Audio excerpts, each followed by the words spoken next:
الحمد لله حمدا كثيرا طيبا مباركا فيه، نحمده على جزيل نعمائه ونشكره على جميل آلائه.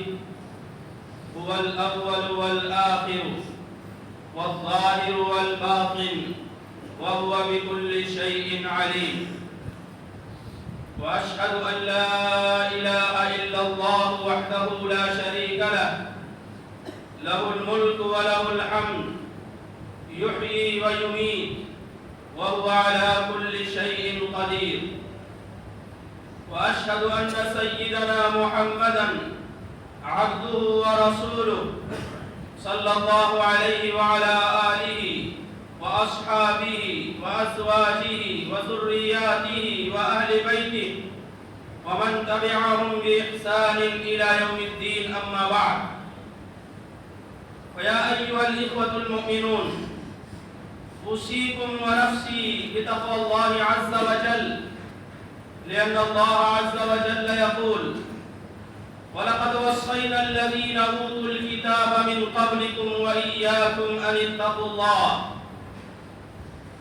وأوصيكم ونفسي بالاعتناء بالتربية الحسنة، لأن الله عز وجل يقول: يا أيها الذين آمنوا قوا أنفسكم وأهليكم نارا. أيها الإخوة المؤمنون، التعليم والتربية شيئان متلازمان وأمران مهمان. فالتربية بدون التعليم ثمر بلا شجر، والتعليم بدون التربية شجر بلا ثمر.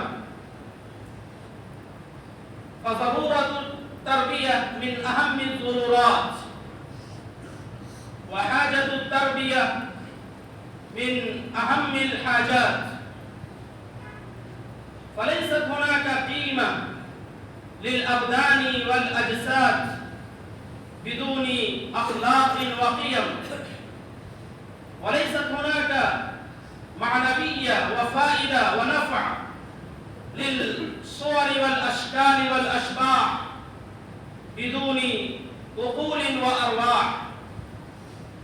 فتربية الأجيال والعناية بفلذات الأكباد مسؤولية مهمة وأمانة كبرى على المربين والمسؤولين. وقد صح عن النبي صلى الله عليه وآله وسلم أنه قال: كل مولود يولد على الفطرة، فأبواه يهودانه أو ينصرانه أو يمجسانه. أيها الإخوة المؤمنون، ركز الإسلام على الجمع بين التعليم والتربية تركيزا كثيرا، وأولاهما من العناية والاهتمام بهما. وكان من سنن الله سبحانه وتعالى أنه كلما أنزل شريعة ربانية أو حكما إلهيا فإنه أرسل نبيا ورسولا، ليكون هذا الرسول شارحا وموضحا لقول الله عز وجل، ويكون أمام الناس كذلك قدوة حسنة وسيرة طيبة. هكذا كان الأنبياء والرسل يبعثون تحقيقا لهذه الغاية ولهذه المهمة، وكانوا يشعرون بهذه الحاجة الأكيدة والضرورة الماسة. هذا خليل الله إبراهيم عليه الصلاة والسلام قد بعثه الله عز وجل، فإنه أولا دعا الله عز وجل: رب هب لي من الصالحين. ثم إنه قال: واجنبني وبني أن نعبد الأصنام. ثم إنه قال: رب اجعلني مقيم الصلاة ومن ذريتي ربنا وتقبل دعاء. وهذا زكريا عليه الصلاة والسلام يدعو الله سبحانه وتعالى للذرية الطيبة: ربنا هب لنا من لدنك ذرية طيبة إنك سميع الدعاء.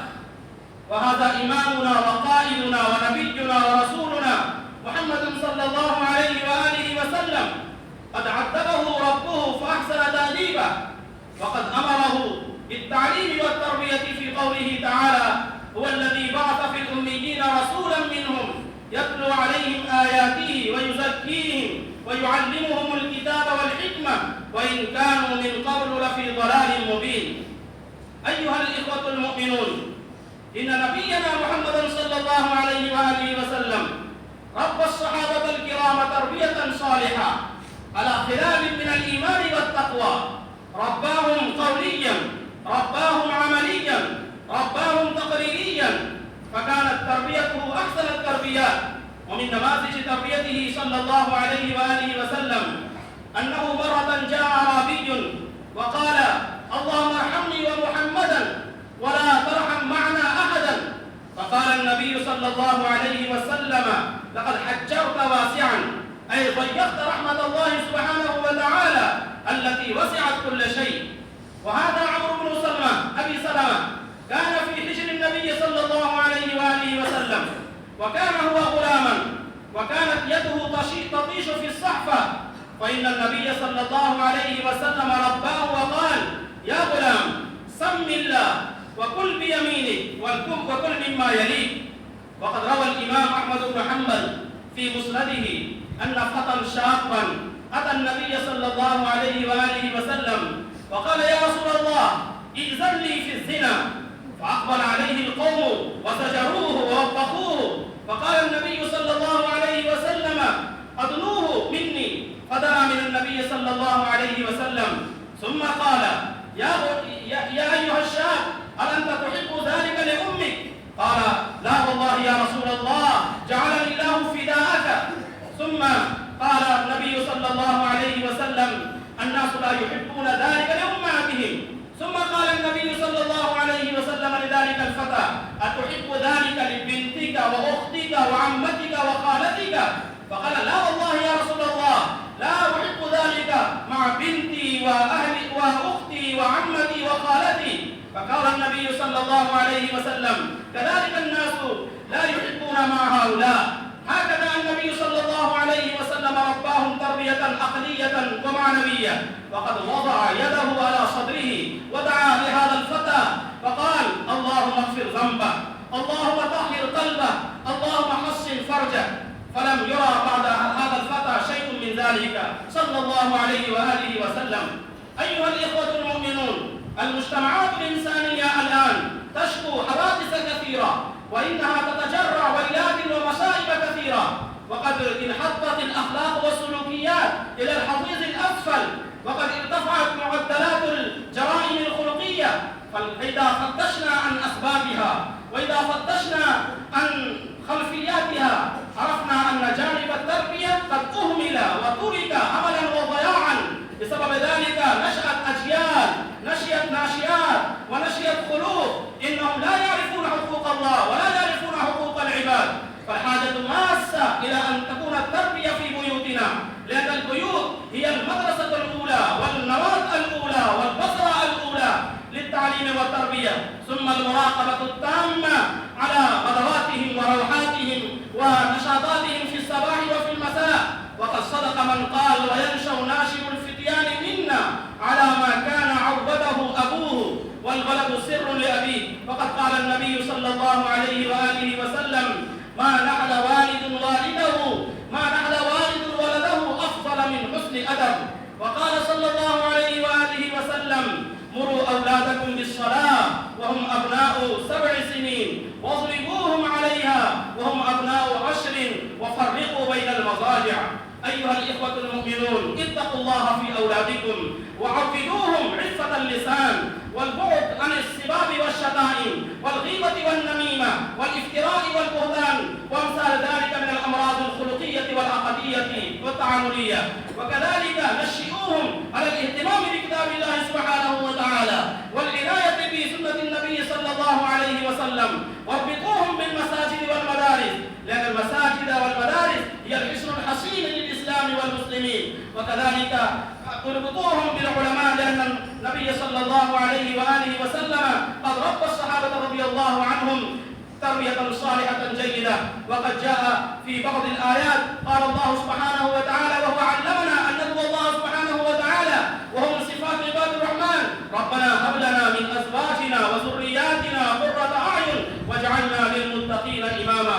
وقد روي عن عبد الله بن عمر رضي الله عنه قال قال رسول الله صلى الله عليه وآله وسلم: ألا كلكم راع وكلكم مسؤول عن رعيته، فالأمير راع وهو مسؤول عن رعيته، والرجل راع على أهل بيته وهو مسؤول عن رعيته، والمرأة راعية على بيت زوجها وولدها وهي مسؤولة عن رعيتها، وكذلك والعبد راع وهو مسؤول عن رعيته، فكلكم راع وكلكم مسؤول عن رعيته. أقول هذا وأستغفر الله لي ولكم ولسائر المسلمين من كل ذنب فاستغفروه إنه هو الغفور الرحيم.